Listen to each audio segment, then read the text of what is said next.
Bollywood last year 3 black బస్టర్లు ఒక hit మూవీతో దుమ్ము దులిపింది. పఠాన్, జవాన్, డంకీ, యానిమల్ తో వేల కోట్ల వసూళ్లు వచ్చాయి. మరి 2024లో బాలీవుడ్ అదే దూకుడుతో రానుందా?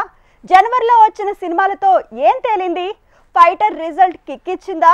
డౌట్ లోకి నెడుతోందా? ఫైటర్ మూవీ వరల్డ్ వైడ్ గా హిట్ టాక్ తెచ్చుకోకుండా వసూళ్ల వరద పెరిగిందన్నారు. కానీ ఆ వసూళ్ల వరద 135 కోట్ల దగ్గర ఆగినట్టుంది. సండే 29 కోట్ల వసూళ్లొస్తే మండే 8 కోట్లు, మంగళవారం 7.5 కోట్లు మాత్రమే వచ్చాయి. దీన్ని బట్టి ఇది ఇండియాలో డిజాస్టర్ అని తేల్చేస్తున్నారు. బాలీవుడ్ కి కొత్త ఏడాది సరికొత్త సక్సెస్ కంటే షాక్లే ఇస్తున్నట్టుంది.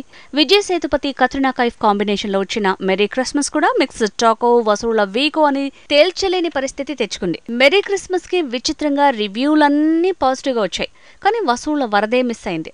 ఎలా చూసినా ఫైటర్ తో పాటు మెరీ క్రిస్మస్ కూడా ఫ్లాప్ అనుకునేలా జనవరిలో బాలీవుడ్ హంగామా మిస్ అయినట్టే కనిపిస్తోంది. ఇక ఫిబ్రవరిలో షాహిద్ కపూర్, కృతేసనన్ కలిసి చేసిన తేరీ బాతోమే ఏసా ఉజాజియా మూవీ రాబోతుందన్నారు. కానీ సినిమా తాలూకు ప్రమోషన్ లో ఎమోషన్ మిస్ అయింది.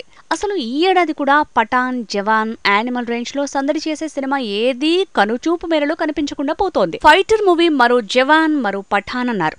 మొదటి 2-3 రోజుల వసూళ్లు చూసి నిదానంగా పుంజుకుంటుందన్నారు. కానీ మండే నుంచి వసూళ్లు తగ్గడంతో ఇది డిజాస్టర్ అని తేల్చేశారు. మొత్తానికి జనవరిలో బాలీవుడ్ బాక్సాఫీస్ షేక్ కాలేదని తేలింది.